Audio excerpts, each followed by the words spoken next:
And now, introducing the founder of Carroll Consultancy Group, Timothy Carroll. For the last 25 years, Timothy has worked with world-class leaders, their teams, and elite athletes around the world, dramatically developing people and performance. Timothy is a consultant, executive coach, sought-after speaker, and the author of The Evolutionary Leader. Prior to founding Carroll Consultancy, Timothy represented New Zealand in barefoot water skiing at 4 World Championships and attended the Beijing Olympics as a mental coach. Timothy currently resides with his family in the Bahamas. Welcome, everyone. Great to see you here today. Thank you so much for coming. And I'm really looking forward to sharing with you today some of the secrets of success that I've learned over the last 20 years as an elite athlete and leader of my own business. And we're going to be focusing in on keeping control in the chaos of scaling. And that is a big issue. So I'm really looking forward to seeing your interaction during the time. This is not a normal webinar. This is going to be a place for you to interact with me. We're going to be getting you to write up in the chat and doing a lot of work together over the next hour. So 45 minutes will be the majority of the block of this webinar together. And then we'll have a good time for open questions, etc. at the end. And please, while we're here, why don't you tap in the chat where you're coming in live from as we welcome people in from around the world. Please just type in the chat where you are coming from. What country are you in and where are you? And we look forward to seeing that. My outcome for you today is to provide as much value as humanly possible for you on this topic around emotional mastery, being super present, and to support you with that. So, and this is not about pitching anything to you. Today, we're going to give you a lot of information. So if you have a pen and paper to write down things here, then that'd be great. We've got someone coming in from Texas. Seasons is coming in from Texas. It's great to see you, Seasons.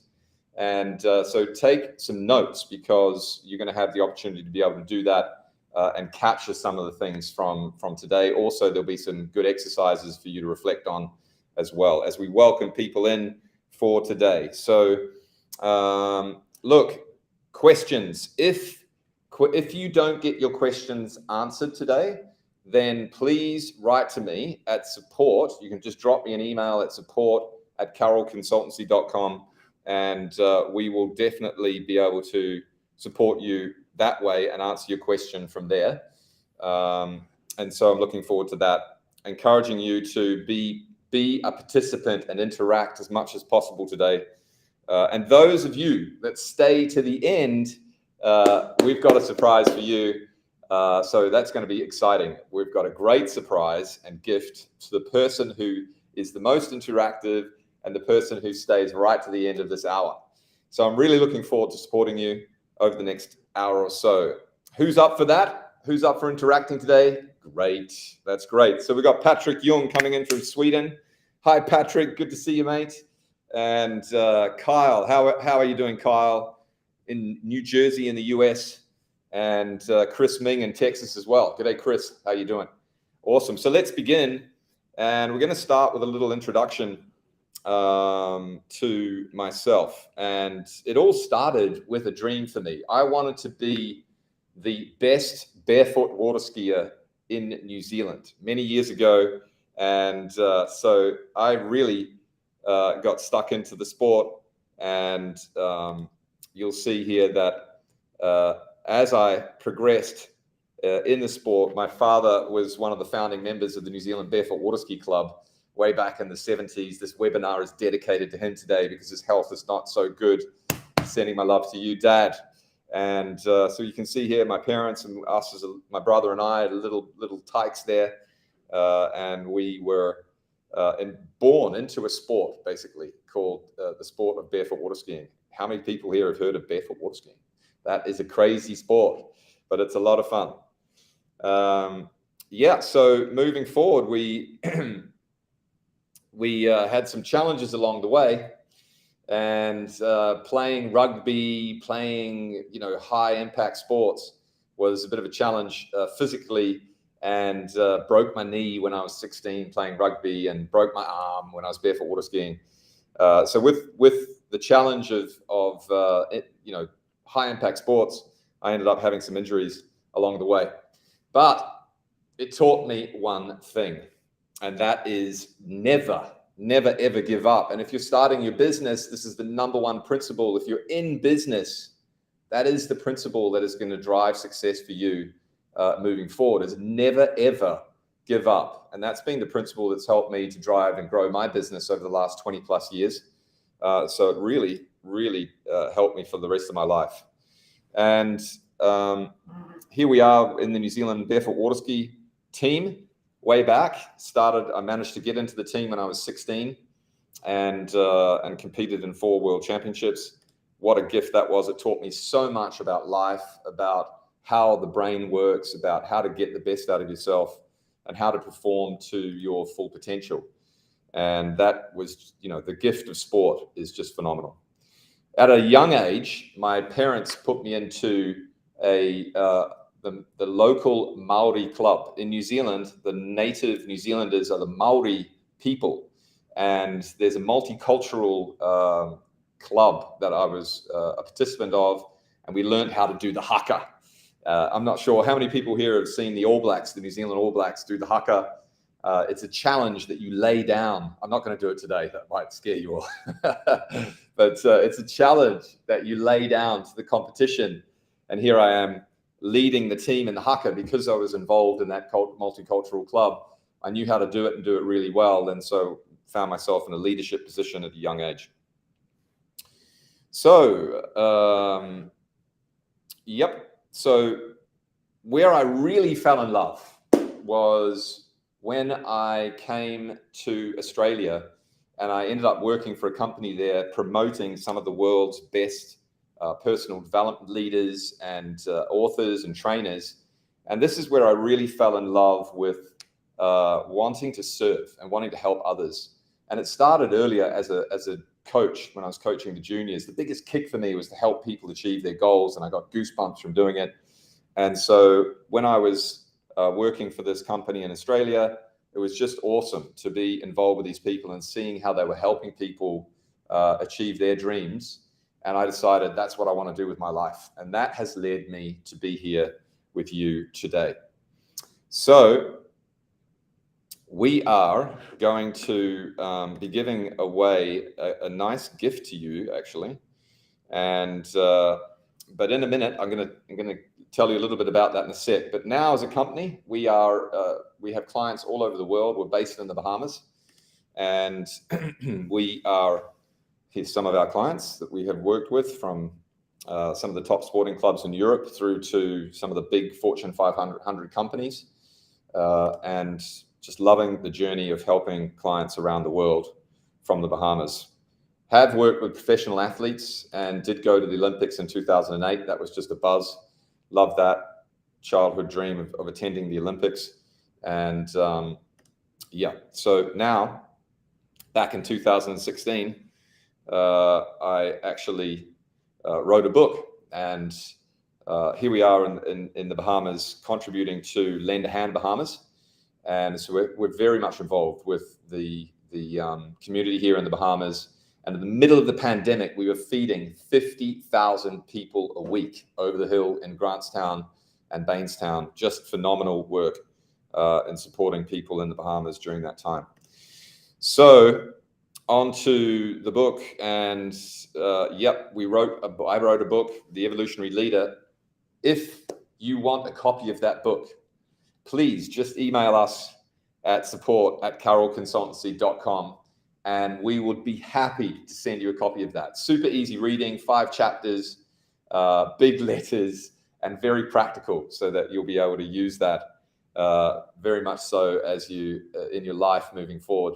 So feel free just to drop us an email, and we will get that gift to you today or tomorrow, by the end of the week, I would say. So wonderful stuff. Excellent. So let's have a look at supporting you with the big challenge. So what is the big challenge when scaling? What is the big challenge when you're in chaos and feeling out of control? That is the big challenge. And so I want to ask you, what are some of the typical problems that you're experiencing when your business is super, super busy? What are some of the big problems that leaders experience when there's a lot of chaos going on or that you're scaling and you've got too much going on? Write it out in the chat here for us, and we would love to see some of the feedback that you guys think are actually being experienced. And yep. So any thoughts on that? Please just drop us a message in the chat, and we'll keep you interacting there. So we're going to move into what I think is some of the big problems is leaders, in my experience, is that they've got too much thinking going on. Too much in their head, and if you're in your head, you're dead. So what happens is as stress comes in, people move into their heads, they have a lot going on, they get overwhelmed, and they get into a negative state, a state that is completely unsupportive for them. And being in the wrong state is the biggest challenge. And that's what we're here today to support you with, is to learn how to own your performance state so that no one can knock you off that state and you can stay in the right emotional state and continue to perform. So, yep, and Chris mentions here, Seasons mentions overwhelm, stress.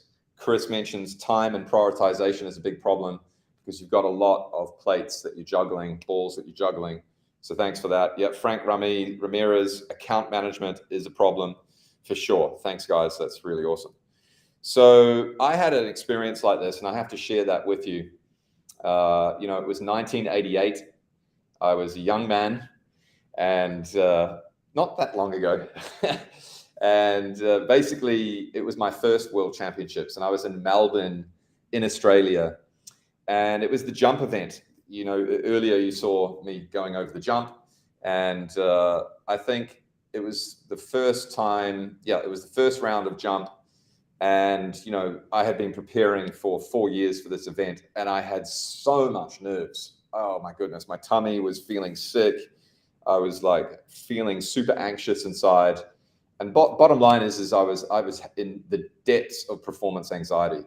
And a friend of mine who was on the Australian team, he came up to me and he said, "Mate, you are in trouble. I can see that you're in trouble emotionally. Would you like a hand to get rid of that so that you can do your best?" And I'm like, "Mate, if you can help me with that, that'd be awesome." So he really did. And he helped me a lot. I'm going to talk to you a little bit later about what he actually taught me to really get those butterflies to fly in formation. And we're going to share that with you, but we're going to cut to the next slide. And so the question is do you own your state, or does your state own you? Do you own your state, or are you owned by your state? Because what you do not own owns you. And so I want to really share something with you. There's an example of that, and I want to frame this up. Here is an example, a very clear example of someone who loses their state. Someone who moves out of a happy state and a celebratory state into another state. Something triggered this man and he moved into another state. And so we're going to unpack this, and I'm going to show this for you. And here we go. Here's an example of a recent event. Jada, I love you. G.I. Jane 2, can't wait to see it. All right?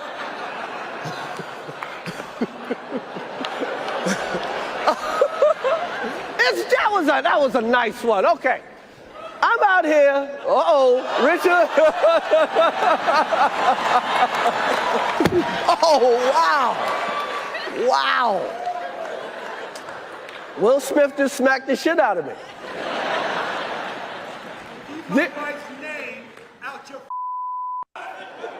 Wow, dude. Yes. It was a G.I. Jane jump. Keep my wife's name out your mouth. I'm going to, okay? Okay.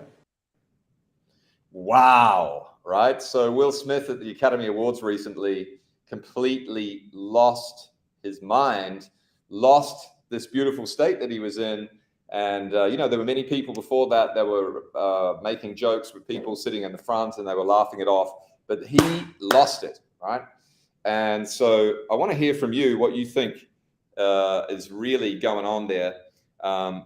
What states, well, let's put up Will's apology. Will actually apologized to the public, and we can see here, he apologizes for his behavior, and he apologizes to Chris Rock as well as to the Academy, etc. And he said, violence is unacceptable at any times. And there's a lot of opinions on both sides of the story of this, but I wanted to share that with you, just show an example of what can really happen when someone loses their performance state or loses that blissful state, right? So I want to hear from you. What states are you in when things get chaotic at work? Write it down in the chat. Tell us, what states do you get in when you're really in stress, or when things are becoming unmanageable, or when you get triggered? Do you move into a fight state like Will Smith did, or do you move into a fright state where you want to run away in fear, or do you actually move into a freeze state? The 3 Fs: fight, flight, or freeze. And it's the amygdala, the reptilian brain, that 2 million year old brain at the back, that controls that. And if that gets fired off, you lose it. So where are we here? Anyone commenting here? We've got Patrick. He said, yeah, he followed his emotions. He followed what was coming up, and too much cortisol in the mind, in the body there, for sure. So what do you think it cost Will Smith to experience, to have that, to actually take that action? What did it cost Will Smith? Write it in the chat. Let us know what you thought it cost Will. What did it cost his reputation? What did it cost him financially? What did it cost him as an actor in his career? Yeah, interesting. And what does it cost you? So what does it cost you when you lose your performance state? Have a think about that. Reflect on that. What does it really cost you when you're at work or when you're at home and you lose that blissful state and you move into fight, flight, or freeze? You move into a negative state. What does it cost you? And yep, awesome. So Frank, that's great. Yep, most people understand his actions. Are they acceptable? Maybe, maybe not. The violence is definitely not acceptable. When things are taken too personal and not objectively viewed, yeah, Kyle, thank you very much. Context is everything, totally. So look, we're going to move into the goals for today. What is success look like when you're in control? So when you're the master of your emotions and no one can make you feel what you don't want to feel, what does that give you the opportunity to achieve? What does success look like? And, we've got a few things. I want to see what you think in the chat. Seasons thought it costs money, relationships, time, for sure. That's what it costs Seasons. And also, there's other examples of people losing their cool in the public environment as well, for sure. But what does success look like when you are in charge of your emotions and you don't let people make you feel what you want to feel? What does success look like? And yep, write it down in the chat if you can. Really good. That'll be interesting. And I think, for me, I think it enables people to decide what state they're going to be in at any time. And when you're able to decide what state you want to be in, then you can decide how you're going to be performing. And from there, you're going to be able to get the results that you want to get. And so our goal here is to teach you to be like a corporate athlete. Elite athletes are absolutely in control of their state. They're able to get into that performance state, nail it down, and be centered, be present, and be in the flow. So we're going to give you some tools today that are going to support you to be able to do that. And I had an amazing experience, and maybe you've had some interesting experiences like that too, where you've just been really able to get control of your emotions. So, the friend of mine, it was the World Championships in 1988, and I was all nervous and had performance anxiety. So Johnny came up to me and he said, buddy, you've got to learn this technique called belly breathing. I'm going to share it with you a little bit later. And he taught me how to breathe in a way that allowed all of the stress, all of the fear, all of the anxiety to release from the body. And my mind became super, super calm. I locked into the present moment. and was there and went out and competed in that first round of jump and broke my personal best and ended up, luckily, being in the top 12 finalists, making the final of the world's in the World Championships of the jump event. So that was an amazing experience. I would not have been able to do that if Johnny hadn't have taught me how to use my breath. I'm going to get to that tool a little bit later. So, moving forward, we have the next one on the slide here for you is where are we here? We're going to move to the next slide. I think we're going to make sure that, remember, the book. If you want to get a copy of the book, remember, email us at support@carrollconsultancy.com and we'll get you that book over there for you. Is everyone with me? Everyone with me here still? All good? Engaged? You're all with me? Give me a thumbs up in the chat if you're all still with me. And we're going to move on into having a look at why it's important. Why is it so important to control your state? And so let's have a look here. I'm going to see if the slide's going to click over here. As we do this, I think now it's my turn to take over the slides.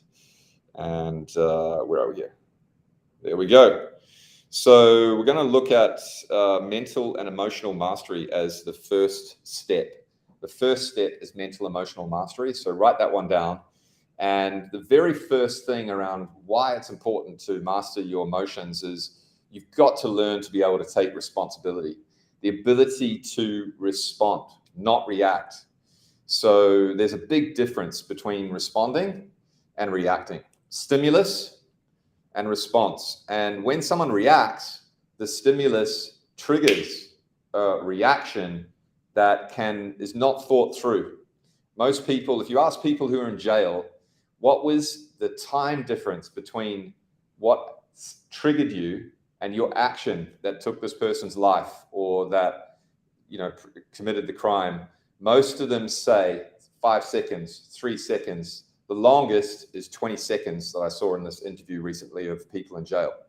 So if we're not able to stretch that gap between stimulus and response, where we have infinite choice in between, we get a reaction. And that means that we're not able to respond creatively to the situation, to the circumstance, in a creative way that will help you achieve your outcome. So there's infinite possibilities in that gap. And the mission is to be able to get you to be able to step into that gap and choose how best to respond to the situation, circumstance, or person that will help you achieve your outcome, basically. So responsibility is a key factor. And there's 4 things that you're responsible for. Your 4 powers. First, there's only 4 things that you're really responsible for other than your kids, if you have them. And that is your thinking, your feeling, your communication, and your behavior. And when you own those 4 powers and own them really well, then you take responsibility for them, right? And to be able to really take responsibility for those means that that's going to improve your performance, support you in getting better results, and help you to move forward and create what you want to do in your business as a leader or in your life moving forward. So here is a wonderful communication model. Really, it helps you to understand a little bit about how you work as a human being.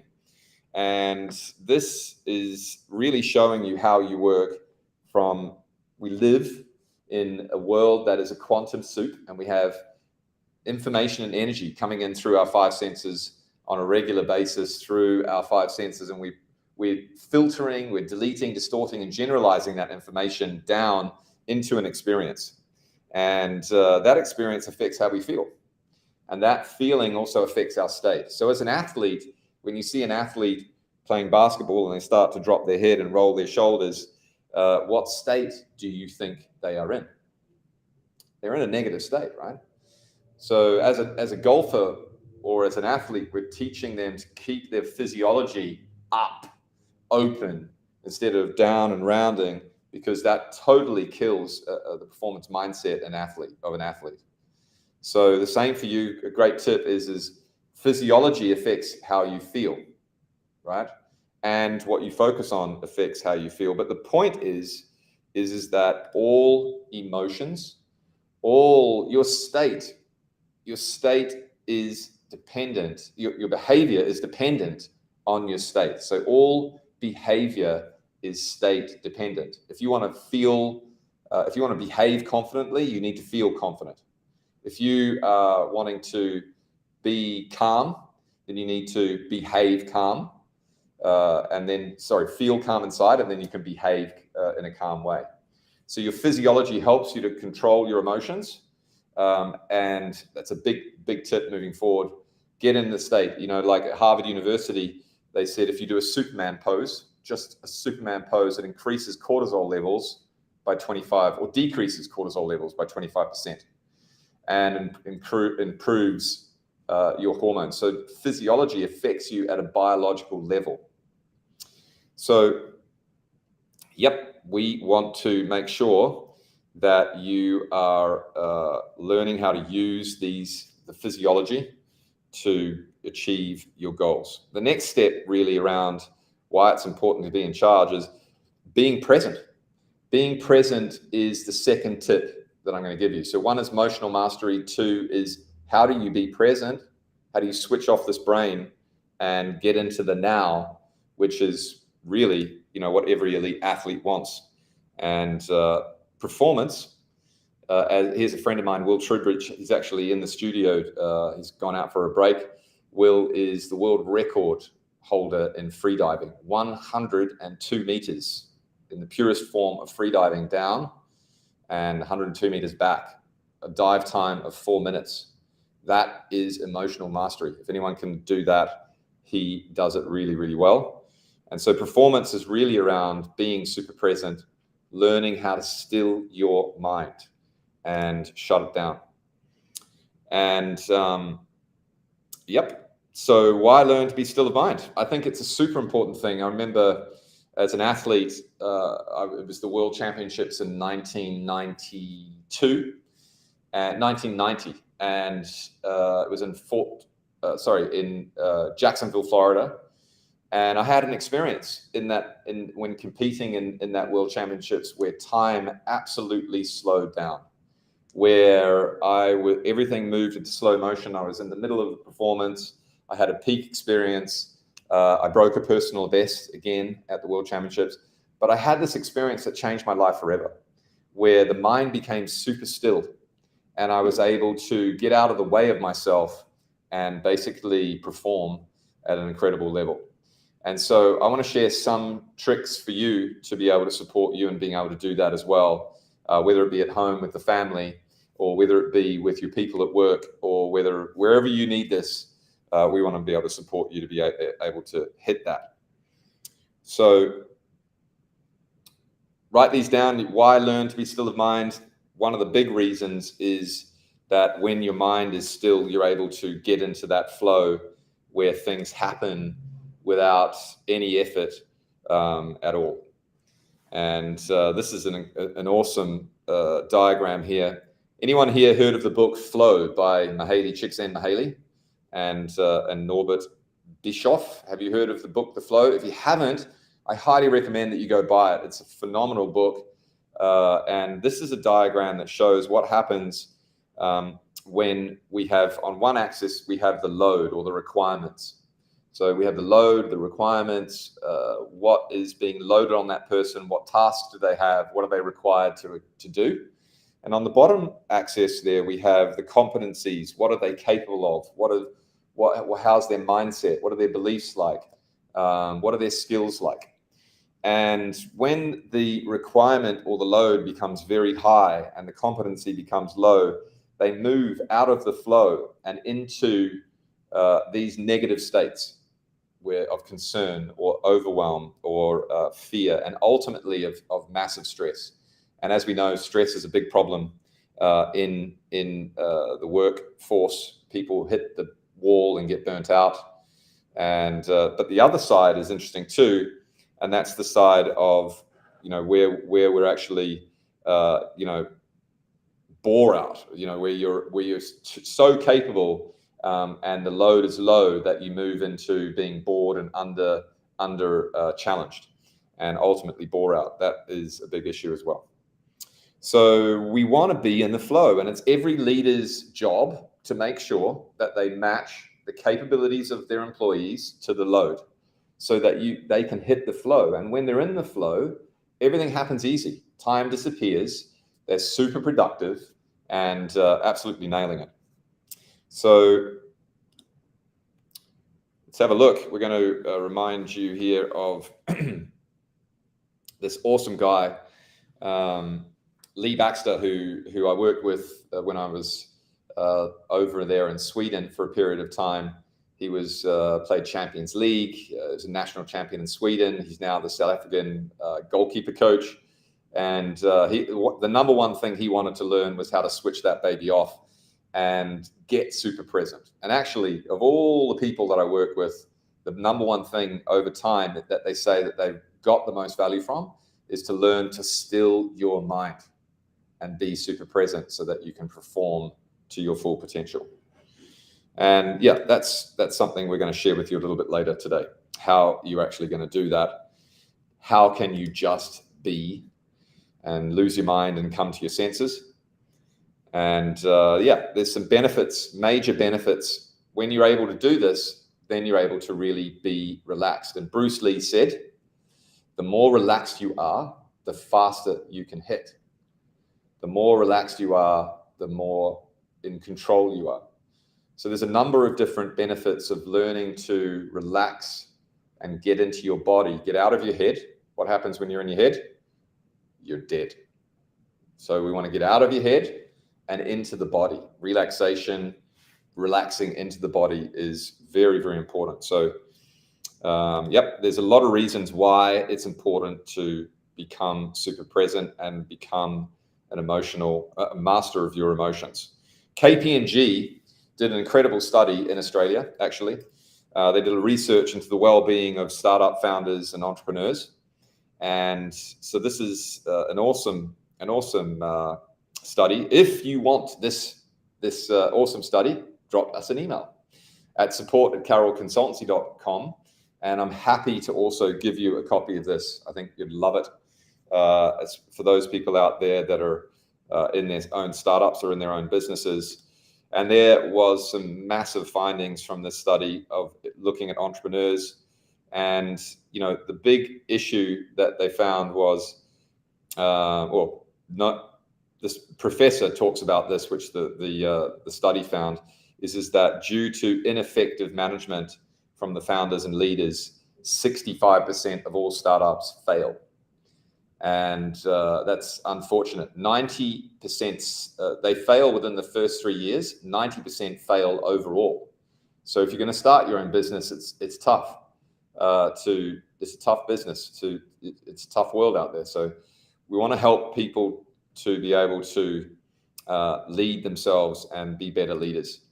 And so what the study found is that founders were taking a big pay cuts. They were also working long hours. There was a lack of physical activity because they were working so much. Stress levels in their role were through the roof, and sleep deprivation came in, and all of that supported poor decision making. And unfortunately, that led to very often them burning out, or their well-being being affected so much that the stress levels were so high that they lost their ability to perform.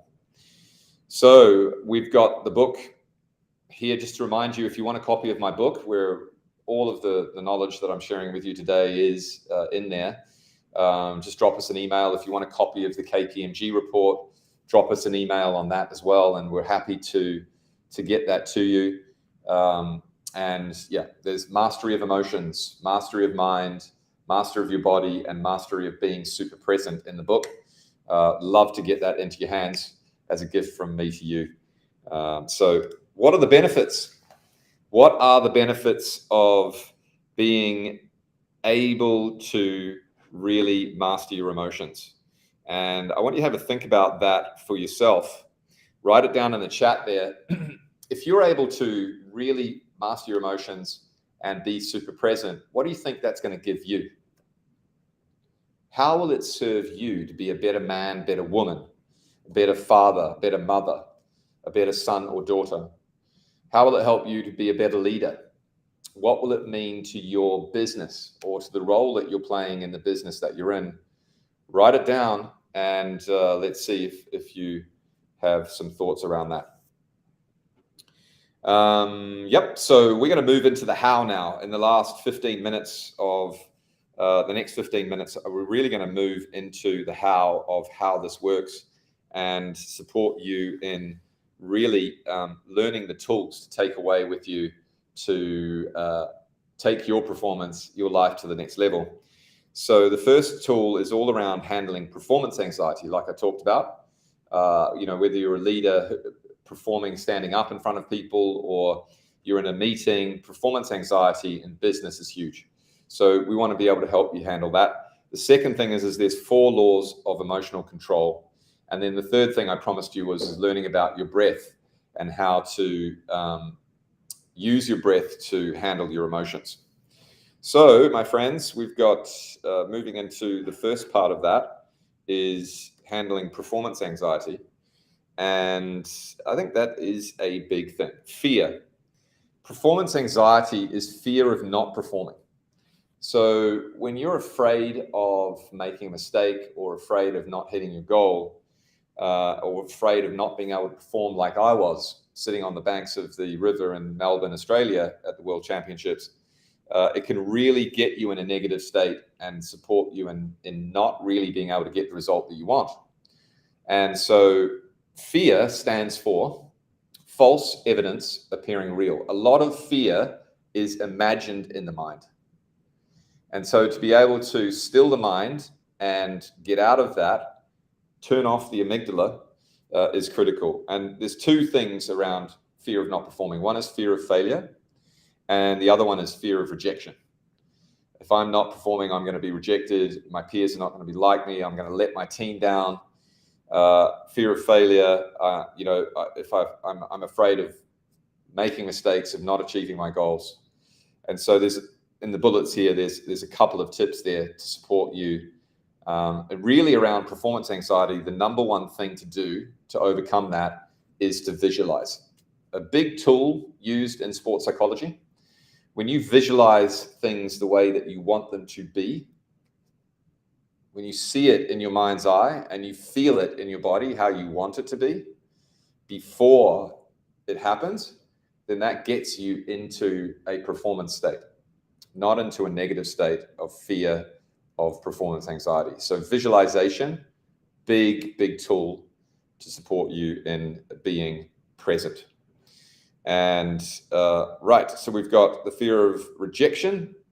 You've got to learn to know that you are a valuable human being.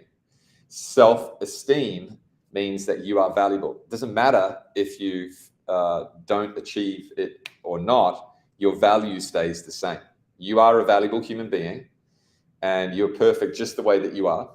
And when you know that deep inside, then if you achieve your goal or don't achieve your goal, your self-esteem stays the same. And that's super important. One of the most important things to teach your kids at a young age is that they're a valuable human being, and whether they perform or don't, it doesn't matter, doesn't affect their value. A lot of us are taught at a young age that when they're doing well, our parents pat us on the head, good job, Johnny.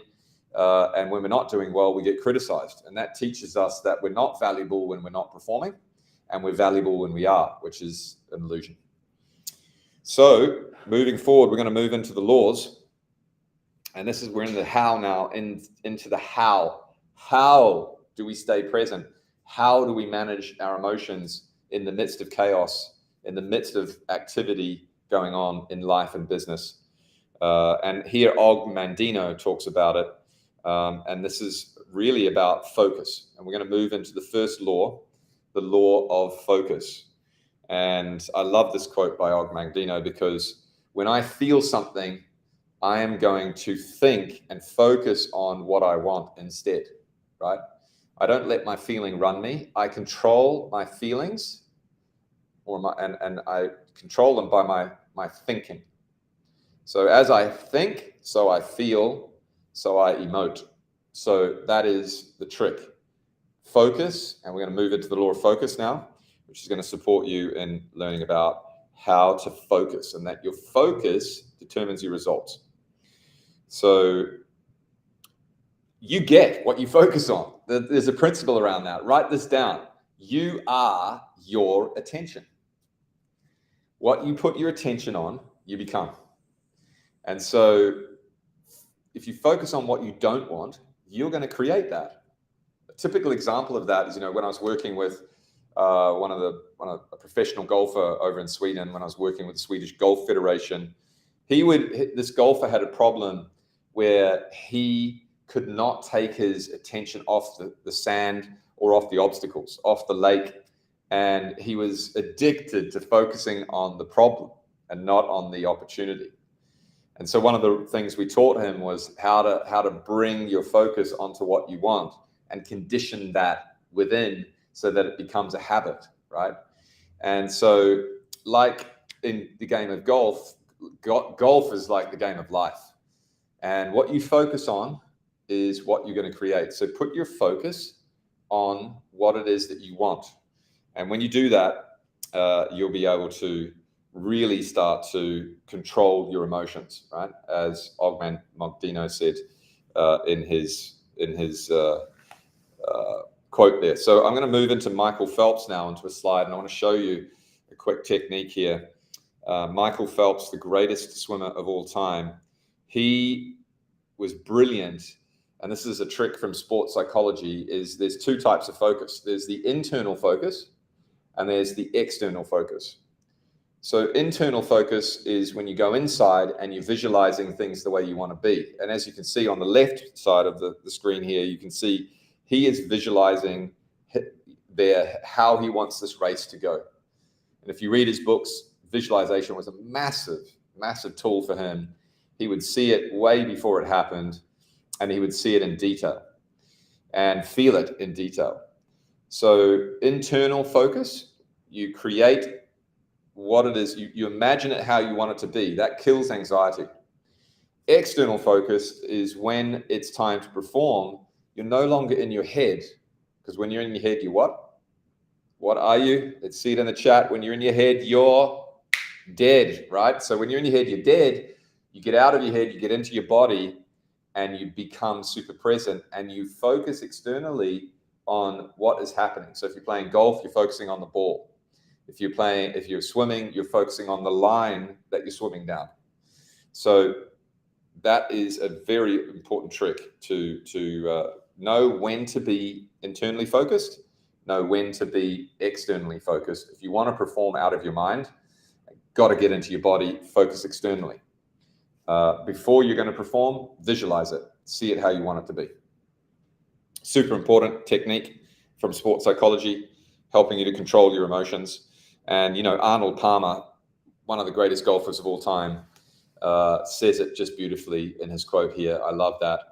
And we've got to focus on the opportunity that lies ahead. So you're involved in the action at work, you're involved with your people, you're involved in the corridors of the office, and you're focusing in on the opportunity that's coming, the opportunity that lies ahead. Same in sport.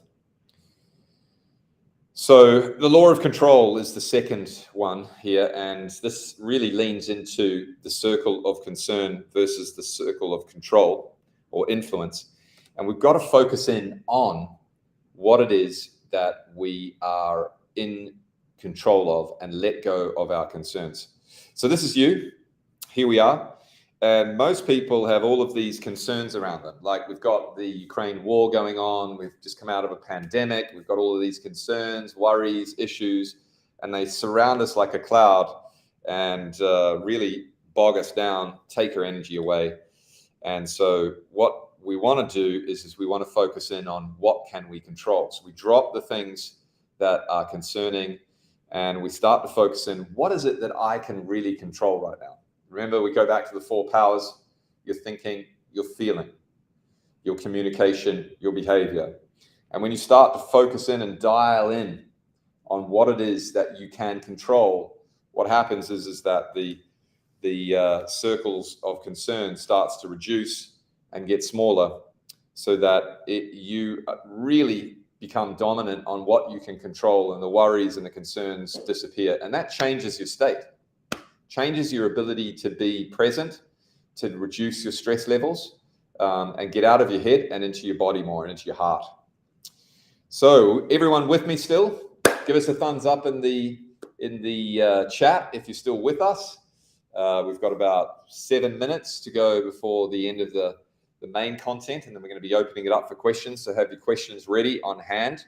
Remember, we've got this awesome book for you. If you want a copy of the book, just drop us an email and we will get that over to you. And we're going to move into the law of meaning. Law number 3 is the law of meaning. There is no meaning out there, only the meaning that you give things. You are the meaning maker in your life. And so you're what I love to call, you are what? That's right. You are You're a triple M. You're a meaning making magician. A meaning making magician. No one decides what meaning to give it but you. And so the meaning that we give things determines the state that we get into, right? So super important. Like I gave when I was, lying on the, when I was on the side of the river there, I was having meanings running in my head that was causing me to feel anxious and to get into a negative state. Will Smith gave a specific meaning to the joke, right? Or to his wife's reaction. The meaning determines your experience. And you decide what meaning to give things, right? Super important to make sure that the meanings that you're choosing to give things support you in achieving the outcome that you want to achieve. And if it's not, if you're giving a negative meaning to something, the opportunity is to shift that meaning so that you can feel better, that you can achieve your goal, that you can be more resourceful, and get what you want, right? Excellent. So the next law I'm going to touch on here as we move into the next slide is the law of language. And this is the 4th law. And self-talk is incredible in regards to we speak ourselves into being. And the self-talk that we have, what we're saying to ourselves, the constant conversation that we have with ourselves determines our state, and our state determines our behavior, and our behavior determines our results. So we've got to be really, really, really good at talking positively, focusing in what we want, giving specific meanings to things in the way that will support us, and reducing the level of concern and increasing the level of control or influence and our focus on that, right? And so the language that we use, there's one person that I know that's just brilliant at that. And before we go there, there's another little slide here. It's the self-talk is the food of the brain. We speak ourselves into being. What's your constant conversation, as I mentioned? But who do you think is the man who is the best at self-talk in the world? It started when he was a young man. When he was 16 years of age, he started saying to himself, I am the greatest. And he continued that incantation for the rest of his career. And obviously he became the GOAT, the greatest of all time. Fight like a butterfly, sting like a bee, Muhammad Ali. Let's have a listen to Muhammad as we move into him fighting and preparing for his fight in the Rumble.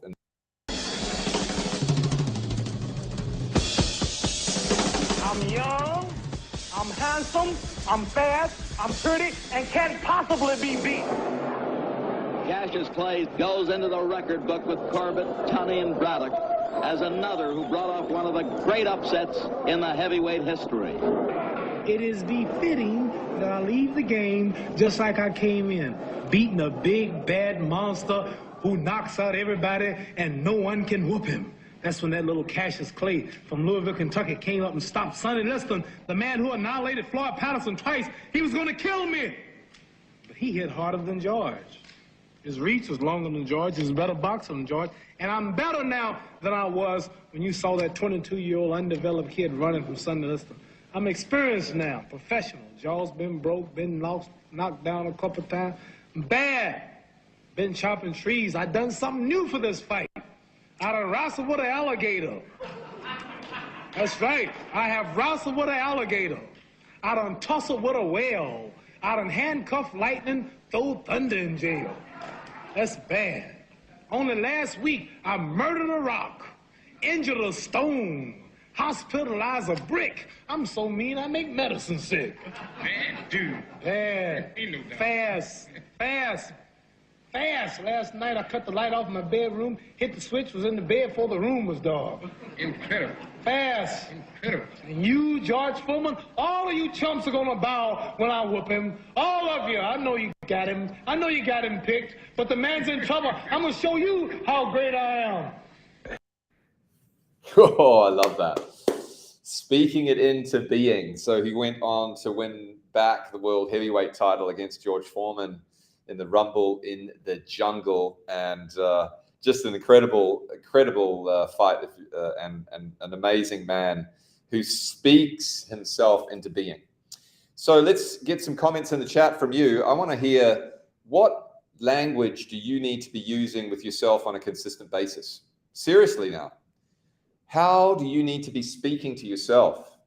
How do you need to be, what's the constant conversation that you need to have inside that's going to support you in creating your goals, in feeling the way that you want to feel, in becoming the man or woman that you want to become?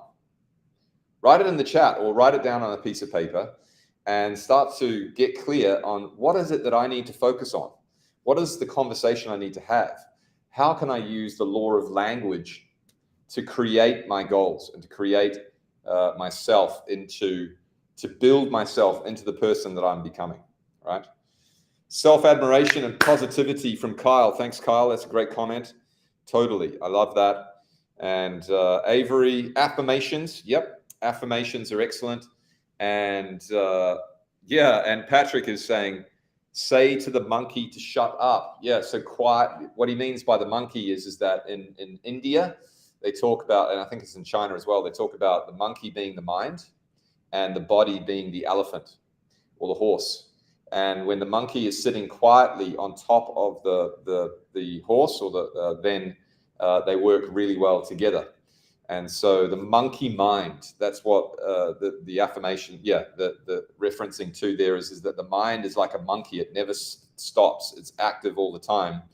And when we can learn to quieten it down, we're going to literally perform out of our mind, literally, right? Ernest talks about speaking into being by deciding the kind of manifestation I want to have. That's right. So decide it. First decide what you want to create, and then start to focus on it and talk about it as if you've already got it. Notice how Muhammad Ali was? He was talking about it as if he already had it. I've got this. I'm fast. I know you've got him picked, but I'm going to take him down, right? So he was talking it up. Really great. Excellent. Thank you, Seasons, too. Focusing on what I want to feel. Focus on what I want to experience. Yep. Brilliant. Great stuff. So we're now going to move into, before we do, we're going to move into just the last trick here, which is around breath. And I promised you that I'd come back to the breath. And I just want to teach you a little bit about breath. Because the breath is the link between the body and the mind. The breath is what's going to support you in stilling the mind and calming the body. It's going to support you in getting out of your head and into your body, into your heart. And so the breath technique that was taught to me by Johnny, who he learned it at the Australian Institute of Sport, is called belly breathing. It's also called Darth Vader breathing because it makes a funny noise, like, like Darth does. But bottom line is if you're there and you can see me now, I'm just going to demonstrate it. You can put your hand on top of your on top of your chest and on top of your belly. And I want you to breathe in through your nose and out through your nose. So you're going to breathe in and then out through your nose. And make that little hissing sound in the back of your throat, kind of as you breathe out through your nose. So in again, and then out. And again, belly goes out.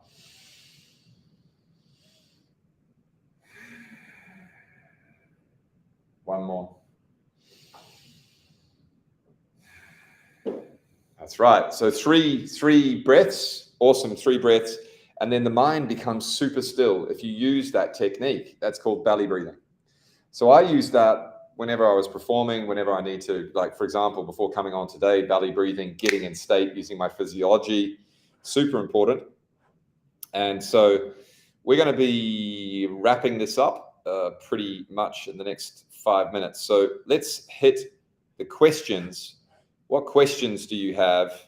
I'm going to remind you of the book again. Remember, if you want a copy of either the book or the KPMG report, feel free to drop us an email at support@carrollconsultancy.com. We'd be happy to give you that lovely resource to support you in mastering your emotions and being super present and learning about, stress and well-being. How do you improve your well-being as a leader so that you don't hit the wall? The KPMG report's very interesting in that. So tell us what will happen when you put these into practice, and what won't happen? What will happen if you don't put these into practice, and what questions do you have? And we're going to go over about 3 or 4 minutes just for that, and then we're going to wrap it up. So any questions, please drop them in the chat. And the question is what will happen also if you use these techniques, and what will happen if you don't? And if you have any questions, drop them in the chat. I'll be happy to help and answer those questions the next couple of minutes. And then we're going to wrap it up. The person who's been most engaged, we're going to give a prize for them as well. And Jake, who do you think's been most engaged? And we're going to give that to Seasons. Give it up for Seasons, most engaged for the day. Round of applause for Seasons. That's awesome. Seasons, you get a free coaching session with me. And that is super valuable. I'm looking forward to jumping on Zoom and coaching you. If you don't want a coaching session, you're quite happy to give it to someone else. But you just want a free coaching session with me, just email us, Seasons, at support@carrollconsultancy.com, and we'll book you in for a free coaching session. Congratulations. That's awesome. So any questions? Yes. Any questions coming up? Do you know why the mind gets quiet in cold water? That's a very specific question. Interesting, because I take cold showers every morning. And I know, Patrick, you're in Sweden and you're jumping into that cold water. I think it forces us to get into our body. I think the first thing that tends to happen is the mind can get quite panicky and like, oh, it's so cold. But when we're in the cold water, we're forced into our breath. We're forced to focus in on the body, focus in on our breath, focus in on the sensations of the cold on the body. And that really helps us to still the mind. So that's my take on it, Patrick. How has being present helped you in business? So I think for me, I'm a long-term meditator, and I've been practicing taking the time to just be for over 20 years. I learned that way back in '96. So meditation, if you look at some of the top business owners in the world, that many of them are meditating, whether they be performers or business owners or athletes.